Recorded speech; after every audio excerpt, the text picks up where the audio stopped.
Welcome back. Just this week, we told you that close to 700 jobs will become available at the Albany Resort Development, and that's not all. Today, the country's leader noted that more investments are in the pipeline, and that means more jobs for Bahamians.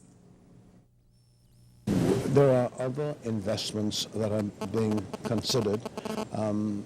We have a team going abroad this evening to hopefully finalize details on another major investment that is taking place. And so we have any number of investments in different parts of the Bahamas ongoing. We are in the process of planning all of the developments around the announcement of a casino being opened by December or January of either this year or next year, but by the Genting group in Bimini. And so these are things that are happening now. Well, Grand Bahama will also benefit. Mr. Christie said while it's too early to reveal the details, job creation is a priority. We're talking about jobs there. We're looking at Grand Bahama, and we hope to have an announcement there. I think Crazy Thompson tried to anticipate us by saying they left something in place, and we're following it. But I thought he was a couple of weeks premature because I don't know what he left in place. But most certainly I know that we have not confirmed all of the details to what we hope will happen in Grand Bahama. So that's in progress. A number of developments there and in other places. So, you know, with respect to jobs, it's a continuing situation, and we're monitoring what's happening at Bahama so that we are able to see there. There's jobs going on at Blackbeard's Key, a development going over there where they are now employing people and getting that prepared for development. And so, you know, I think look at me. You know, I'm really optimistic, and I've been working hard to make it happen. Well, Social Services Minister, the Honorable Melanie Griffin, talking about the Social Safety Net program today. She appeared on the ZNS radio talk show Immediate Response with the new host, Thane Thompson. A generational cycle of family, being on welfare.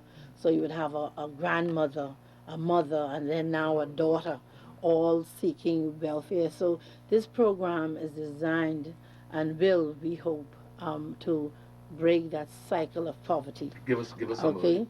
Some of it. Well, there are several aspects to the two components to the program, but one of the initial, first of all, it's to strengthen and modernize social services and the delivery of social services.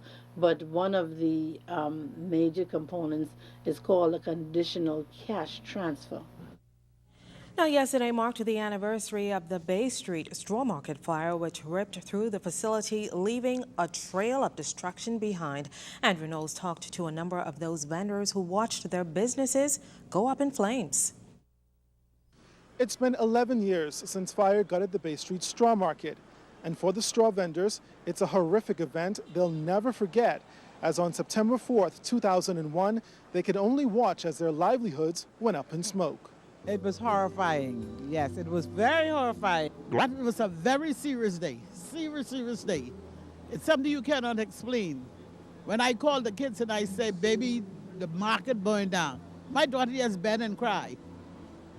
She bent and she just screamed. It's a serious, that's something you really cannot explain. To see everything you had bent up in smoke. Straw vendor Reverend Irene Roll remembers that day vividly as she watched everything unfold before her eyes. Oh, I was right here when the fellow he threw the match. It was one stall opposite me, and like everything ran up in flame. Who could forget the sights and sounds of that tragic day? When it started, it started, I'm not sure if it started under one of the aisles up at the eastern end. But it started, the fire was under the aisles, the women were running saying, fire, fire. We grabbed a couple of buckets of water and we started using it on the fire. We grabbed the fire extinguishers that we had at hand, but the fire combined with the wind did not respect water nor fire extinguisher. And in the 11 years since the market was destroyed, it hasn't been an easy road for the hundreds of straw vendors and wood artisans who endured many difficulties. It was not an easy road. It was a journey from the actual fire to where we are now. It was a journey. One that was filled with ups and downs and all that. But thank God, through it all. After the fire, they removed us down at the end of the block, which was also very disgusting because it was very hot, it was very uncomfortable, but we went through it all. But there was light at the end of the tunnel. In December last year, the vendors got an early Christmas gift, finally moving into the brand new multi-million-dollar straw market. And they say they feel at ease since adequate safety precautions are now in place to prevent another fire from happening. Even this new structure has a fire alarm.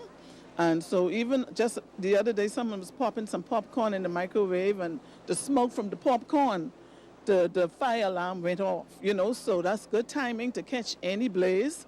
And it's well secured with all of the facilities to accommodate the outing, extinguishing the fires and stuff like that. For ZNS News Network, I'm Andrew Knowles. A Goodwill ambassador continues to donate to youngsters in the Mount Moriah constituency. Carla Palmer tells us that his good deeds came just in time for the start of the new school year. Truckloads of school supplies offloaded and handed out to scores of wanting residents on Saturday at the Stapleton Gardens Park. The back-to-school supplies giveaway jamboree has become a familiar treat for the children, as well as an added relief to the pockets of parents already struggling from the slow economy. The event was equally rewarding for those on the receiving end as those giving. I genuinely believe that it's a necessity nowadays. There's just too much suffering going on. There's too many people who are out there who don't have the necessary supplies to get their children ready for school. I believe that this is important. It's not a ploy. I'm here and I will be here every year for as long as they would have me. I'd be here doing this. Since 2010, Member of Parliament for the Mount Moriah constituency, now Executive Chairman of the Bahamas Agricultural and Industrial Corporation, Arnold Forbes, has been sponsoring the Back to School Community Drive. Some people say it was an election ploy, a ploy to get elected. I want to prove to the Bahamas that, listen, I'm for real. I'm here because I care about the people. I'm here doing this because I genuinely believe that it's a necessity nowadays. There's just too much suffering going on. There's too many people who are out there who don't have the necessary supplies to get their children ready for school. According to Forbes, school kits were made for some 3,000 children. Not only was the group recipients of school supplies, but complimentary gifts as well, including lunch. We are cutting 3,000 heads of hair, or cutting and plaiting 3,000 heads of hair. We're generally letting the kids have a good time, letting them prepare themselves. Carla Palmer, ZNS News. Well, condolences continue to pour in for songbird Therese Hepburn, who died last week. Today, Janea Noel Ferguson talked to one of her closest friends. He was the first to introduce her to the music scene back in 1999. And from then, popular music artist KB says they formed a working relationship that spanned for the remainder of her life. KB says he will dearly miss his friend and sometimes feature artist Therese Hepburn. He recalls how Therese, who passed away on August 30th, lit up a stage, bringing energy and personality that was unmatched. Therese has impacted the Bahamian music scene with energy, with beautiful music, with just love. And she has made a gigantic impact on the industry. And that was very, very good, man. I had a great time with her. Again, a loving person. We were more or less like brothers and sisters. KB reflects on the last occasion he and Therese were together and says although he continues to mourn her passing, the memories they shared are lasting. The last time I saw Therese was at the Crab Fest. We just done the Crab Fest. I did the Friday night and Therese did the Saturday night. But she came in that morning. I met her. We talked a little while. And then that Sunday, she called me and we was on the phone for about 30 to 45 minutes, just laughing, talking about other things, talking about what we want to do. We were planning on doing a duet together again.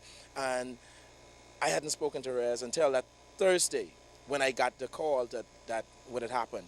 That was it. And then again, I'm looking for her to pull through. I'm saying, well, this is just something passing. Okay, that happened. And that was the last time.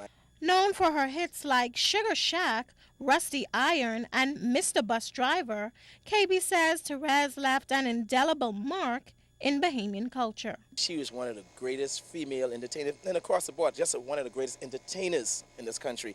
She gave herself wholeheartedly. She gave herself to Bahamian culture. She had learned through her years. You know, Therese came up, for her first thing was doing a little reggae music and whatever, and then she learned to say, you know what? I'm now doing what is us, and she contributed to this. I think from the private sector to the public sector, to the government, needs to recognize this young lady as one of the hardest workers we had in this country and who believed in this country. Janae Noel Ferguson, ZNS News.